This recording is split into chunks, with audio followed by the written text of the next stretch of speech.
Shalom kepada jemaat semua. Kali ini kita akan sama-sama merenungkan firman Tuhan. Sebelum kita mulai, jangan lupa untuk subscribe Hosiana TV ini ya. Jangan lupa di-share ya. Mari kita mulai. Dengan judul Allah memperlengkapi hambanya. Yesaya 49 ayat 1-7. Dipanggil menjadi hamba.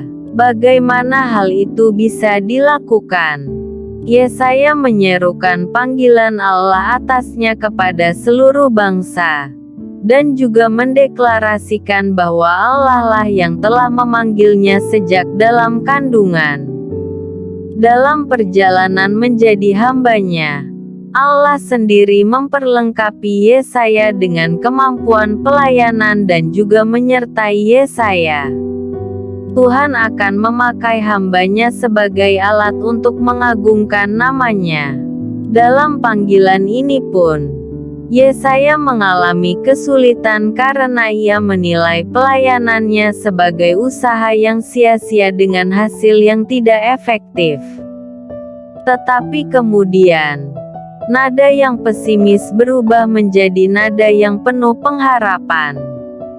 Sebab Tuhan setia, dan Tuhan sendiri mengangkat serta menguatkannya, menjadikan misinya berhasil pada waktunya.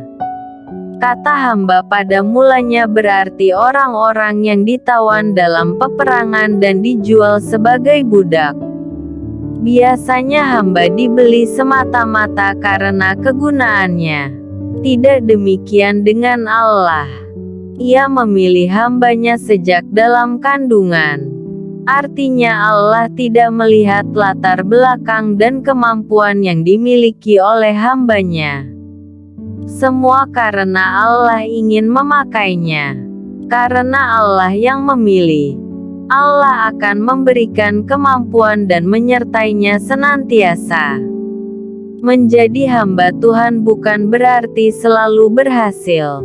Kadangkala ada hasil yang kelihatannya tidak efektif.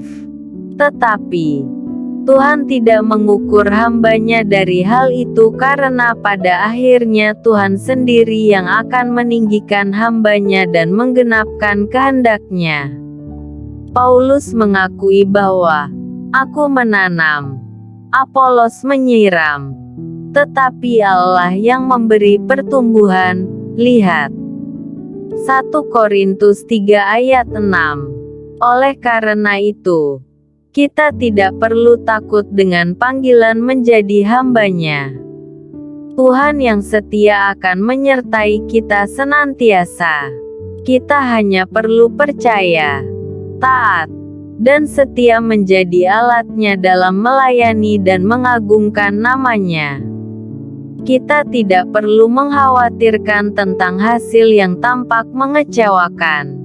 Setialah menjadi alatnya sebab ia akan menguatkan kita dan menumbuhkan hasilnya. Baca gali Alkitab 9. Yesaya 48 ayat 1-11. Sewaktu remaja, ada kalanya kita merasa sok pintar.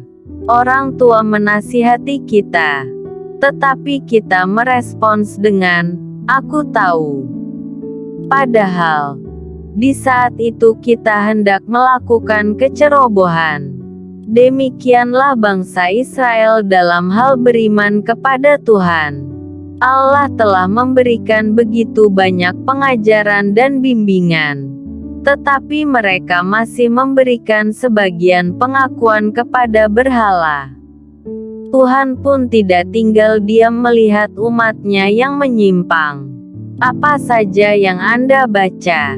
1. Bagaimana cara hidup umat Israel dibandingkan dengan perkataan dan pengakuan mereka?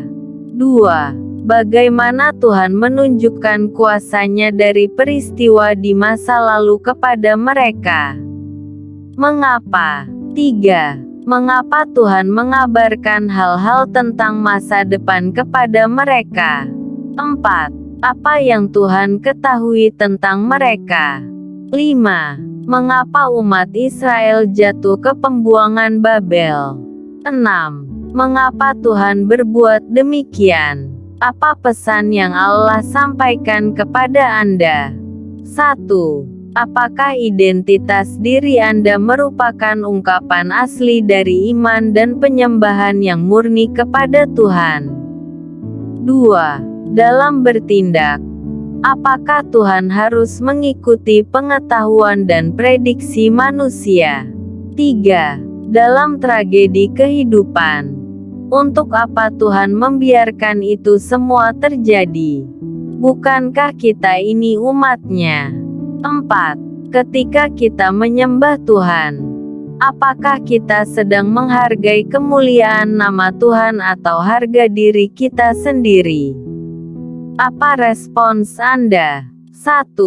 Setelah sekian kali kita lupa akan ajaran Tuhan, maukah kita kembali mendengarkan firman-Nya dengan saksama?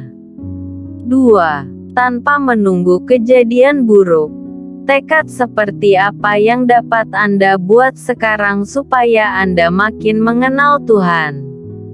Pokok doa, memohon tuntunan Tuhan supaya kita mau melakukan introspeksi diri dan hidup sebagaimana layaknya umat Tuhan.